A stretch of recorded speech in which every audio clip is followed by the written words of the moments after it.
Good night and welcome to Benalmádena's first English news broadcast. Digital Costa del Sol brings you every Friday all the information about this week's news.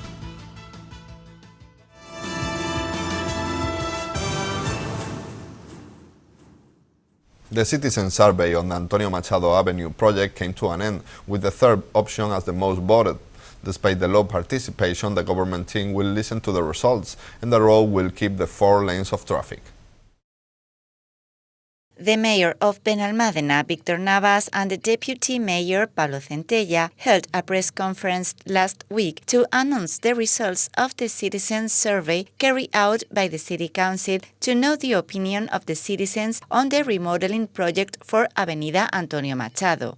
Navas began by highlighting the value of this unprecedented process in the municipality and explained why it has been carried out in this format. Ya sabéis que estos días hemos puesto en marcha un proceso. This week, we've launched a process in Benalmádena to test citizen opinion regarding a city model, something never done previously raised in our city.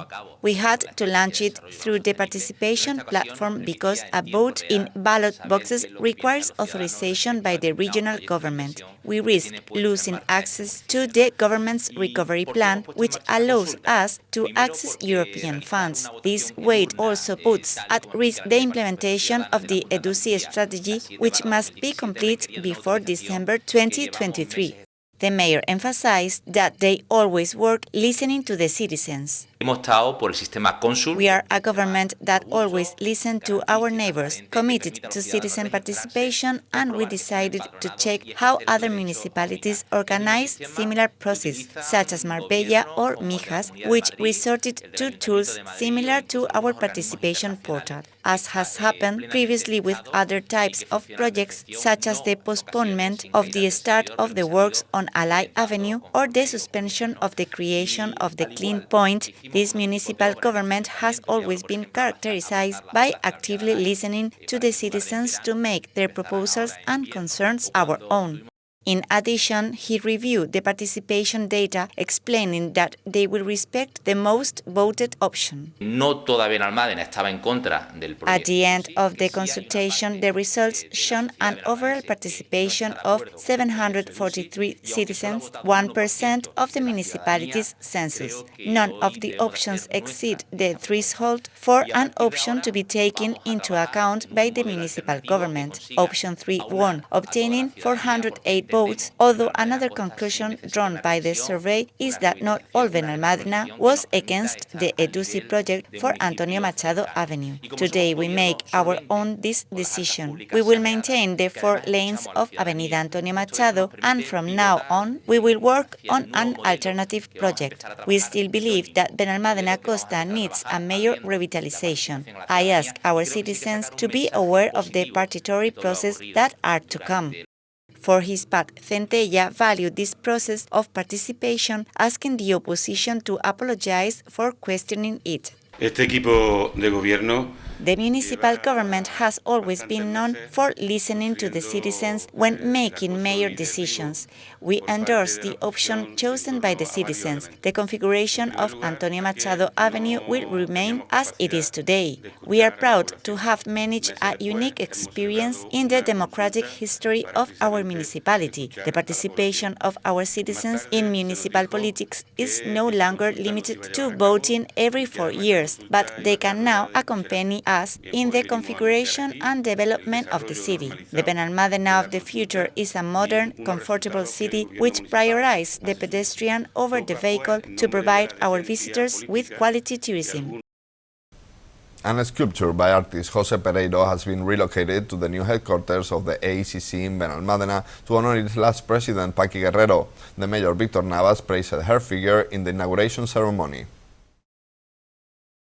Benalmádena Town Hall installed last week a marble statue created by the artist José Pereiro at the entrance to the Spanish Cancer Association's headquarters in Arroyo de la Miel in order to honor one of its co-founders. The sculpture, which was originally in Torremuelle, was relocated in memory of the association's past president, Paqui Guerrero, whose family were present at the inaugural ceremony. The artist had restored the work for the presentation in its new location, and he also presents the family of Guerrero with a bronze replica of the sculpture.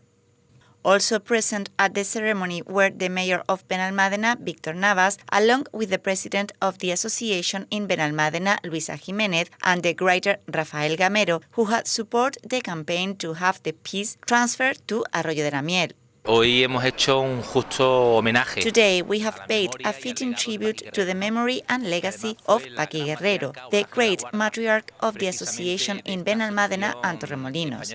Although the association has grown a lot with roots in both municipalities, Paqui Guerrero was the one who planted the seed and began to develop the work of the collective. She always had the dream that this sculpture, which she loved and had great affection for, would be at the entrance to the headquarters of the association. It has been a process that has involved the writer Rafael Gamero, the sculptor José Pereiro, operational services, the current president of the association, Luisa Jiménez, and me as mayor. And between all of us, we have organized ourselves to make this dream come true. It is the best possible recognition to the figure of Paqui Guerrero and what can most comfort her family and loved ones. The act that has also served as a tribute to the previous president, Paqui Guerrero. Para nosotros muy simbólica. We already have the sculpture where it should be, at the entrance of our headquarters, a very symbolic work because our previous president, Paqui Guerrero, worked and pampered it, and now it is where she would have liked it. I want to thank the artist and City Hall for the effort to make this a reality. The transfer was carried out by the operational services of the City Council, and the artist has restored the work in view of the presentation in its new location. City Hall keeps working to enhance different areas of the municipality, and recently they intervened at La Paloma Park, where they executed accessibility improvements and electrical works. Parks and Gardens Councilman Joaquín Villazón visited last week La Palomas Park along with municipal technicians to check the development of the various improvement actions that the City Council is currently executing in the area. The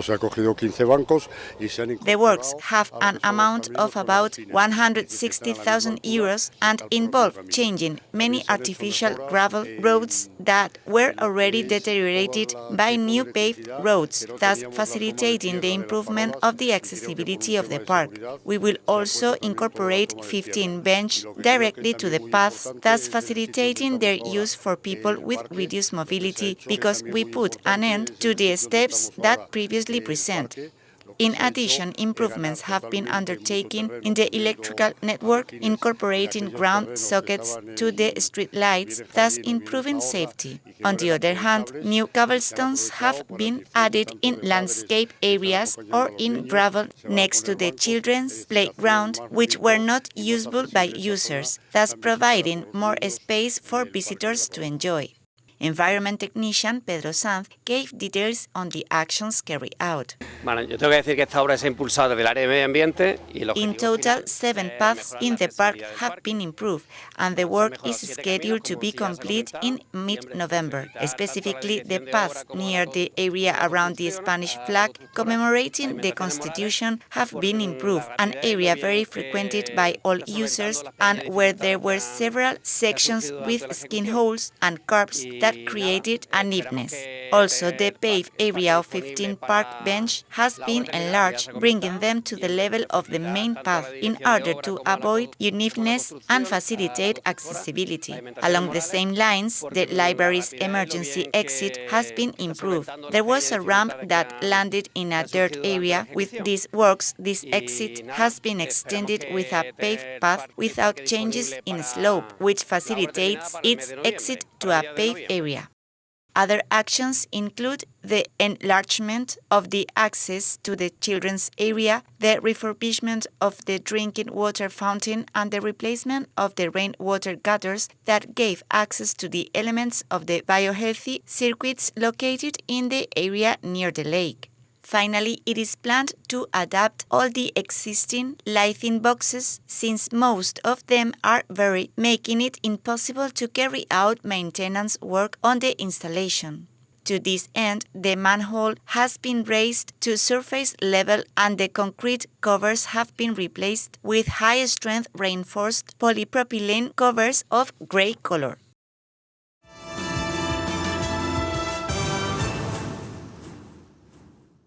Good news for the province as Norwegian programs 100 flights a week between Malaga's airport and Scandinavia. This contrasts with terrible news for travelers with tickets from Vueling, which announced a cabin crew strike. The Norwegian airline company announced that it is expanding its services on the Costa del Sol and has programmed 100 flights a week between Malaga Airport and Scandinavia this winter. The airline offers 9 routes thanks to the addition of Sandefjord Airport. There will also be return flights to Oslo, Gardermoen, Stavanger and Bergen, as well as to Copenhagen and Gothenburg in Denmark and Helsinki in Finland.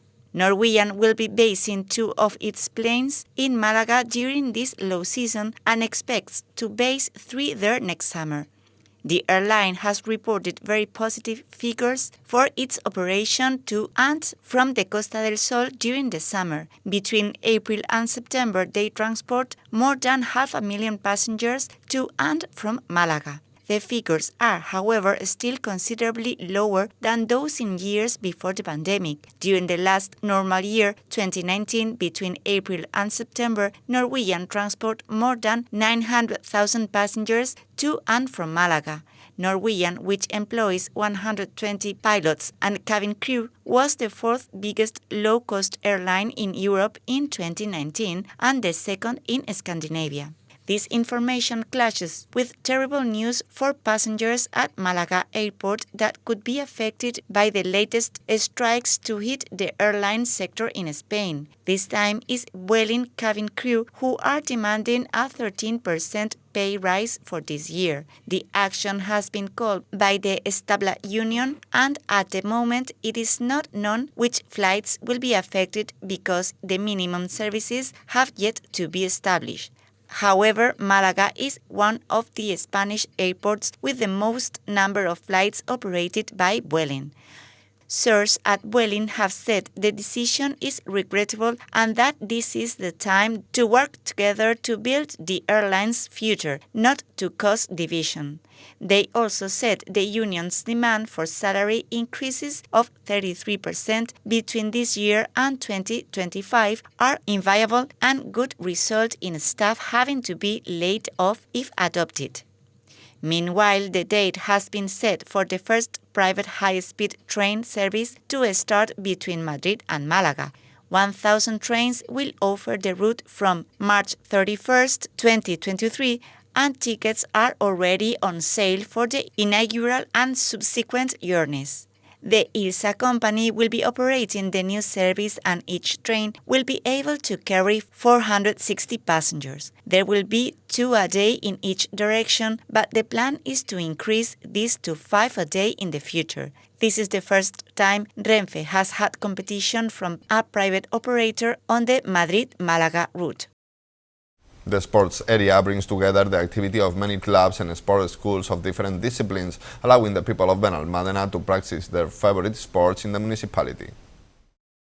Sports Councilman Joaquín Villazón and the Sports Area Director of Activities, Andrés Luengo, offered a press conference on Thursday to take stock of the sports activity in the municipality. Villazón offered data on participation, stressing the importance of promoting women's sport. Sport in Benalmádena remains in a good situation. As the data shows, we have a wide and diverse offer articulated in 43 schools, almost all operating at the federated level, with a total of 2,400 children and adults enrolled. In these schools, we have a percentage of 65% of boys and 35% of girls. We are working to enhance women's sport to achieve equal participation between both sexes. In recent days, a new women's soccer club has been created, which joins other sports with female categories with great strength in the town, such as handball or volleyball. He highlighted the work of the sport schools and explained that they have a problem that limits their action, the lack of facilities. No nos especializamos en ninguno, sino que The strength of these schools allows people to continue practicing the sport they like when they leave behind the time to compete at the federated level. We have many leagues aimed at adult audiences. In contrast with this high level of sport practice in the municipality, we have a problem. The sports facilities we currently have are beginning to be insufficient to meet the demand. One of our goals for the future is to increase the number of facilities within the existing limitations in the municipality and expand the existing ones. We are already looking for plots that can accommodate new sports courts in the future. For his part, Luengo spoke about the activity in the municipal gyms, where there is more female participation. También tenemos que hacer mención I want to highlight the significant increase in female participation in fitness-related activities. In the 3 municipal gyms, almost 42% of registration in the 50 fitness activities offered are women. I also want to emphasize the wide offer of the municipal indoor swimming pool, where you can do free or therapeutic swimming and even sessions for specific clubs.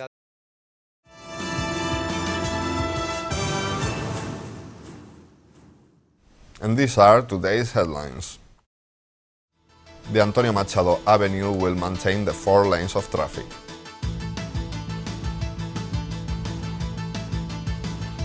City Hall relocates a sculpture to honor Paqui Guerrero.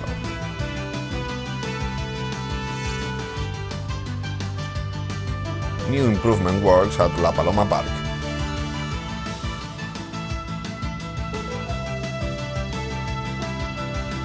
Norwegian widens their flight offer to Malaga.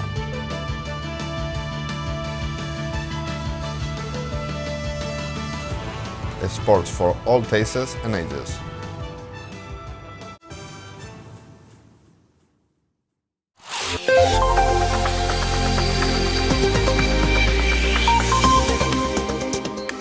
The weather forecast for the weekend will leave us with slightly cloudy or clear skies. Inland intervals of low clouds and morning mists are expected without ruling out fog.